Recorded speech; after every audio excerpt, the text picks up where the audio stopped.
Hi guys, magandang gabi sa ating lahat dyan. So, haggard si Mama lang ngayon kasi nagluluto ako kanina ng mga flavors ng aming UNLI chicken.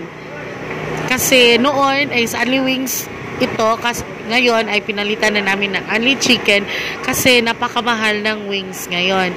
So, before, meron kaming nagtitinda kami ng UNLI wings sa branch namin dito sa Cebu, sa Liloan, Cebu. Kaso pina-close namin kasi hindi namin nagustuhan ang management ng nirerentahan namin na area. So, ngayon dito sa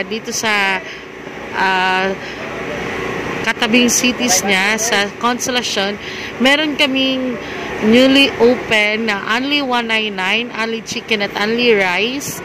Bukas po, mag-open kami ng UNLI chicken bukas. So, napaka-busy ko kanina. Natapos ko nang lutuin lahat ng mga sauce kasi we have different flavor, 7 different flavors of UNLI chicken namin. Meron kaming barbecue, buffalo, teriyaki, milky cheese, volcano, ano pa ba? Nakalimutan ko. Honey glaze. Meron kaming honey glaze. Meron kaming sweet and sour chicken at yung plain na chicken. So, hindi lang sauce ang ibibigay namin sa inyo, kundi talagang i-dip namin siya sa sauce niya. The chicken covered with the sauce para mas malasahan nyo talaga kung ano yung sarap ng aming chicken. Diyan kami nakilala na hindi talaga dip nyo lang sa sauce, kainin nyo. Talagang i-coat talaga namin ang chicken nyo, ay i-coat talaga namin ng sauce. At ang sauce namin ay hindi namin binili na ready-made na sauce, kundi ang sauce ng aming chicken ay mismong gawa ko, mismong gawa ni Mama La, homemade lahat. Yes. At maraming salamat sa mentor ko, Tito at Tita. Alam niyo na kung sino kayo. Thank you very much sa pagturo sa akin ng mga recipes at pagkain. So, ipapasilip ko sa inyo guys ang kabuuan ng aming store, or I mean, kasi ngayon lang natapos. Nilagyan pa kasi ni Papa ng ilaw.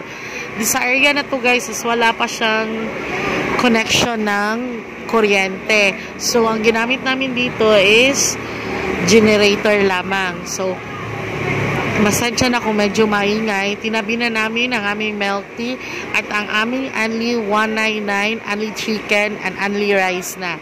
So, ipapasilip ko sa inyo kung ano yung mukha ng aming store. Ito na siya guys, ang pasilip ng aming tindahan. So, ito yung aming 3 for 100 milk tea.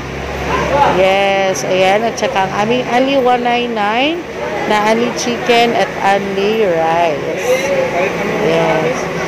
So, ako yung nag-wire ng ilaw sa baba. Si Papa dyan sa loob. At sa itaas, ako yung nag-wiring. So, madami talagang talent si Mama La, guys. Char. Pagluto, lahat na lang. Pag-wiring ng kuryente, ilaw. Meron na kasi YouTube, kaya malalaman mo na kung paano gagawin. So, dito muna tayo sa ating milk tea, guys. Yan. Hot Bowl Food Services offers you milk tea 3 for 100. Yes. Meron tayo dito cheesecake series, Oreo series, at saka meron kaming the best seller na mga fresh fruits na shake. Yan. Mga Oreo, cheesecakes, fruit shakes, ang ating mga bestseller na mga milk tea. All-time favorite na binibili ng mga customer. Yes, this is the menu that we have here. At saka merong extra cigarette char. Meron talaga cigarette kasi may pagkain dito. So, tapos na tayo dyan sa 3 for 100 the milk tea booth namin. Dito naman tayo. Bukas, open ito bukas ha. Bukas ay ang aming soft opening for UNLI199, UNLI chicken and UNLI rice. So, we offer different kinds, flavors of chicken. Yes. Buffalo, barbecue, volcano, milky cheese, teriyaki, sweet and sour, and honey glaze. Yes. Meron din kaming siomay. Yes, homemade siomay ko. Meron din kami. At saka mga lamaw. Ano ba ang lamaw? Yes. Kunting pasilip lang guys ha.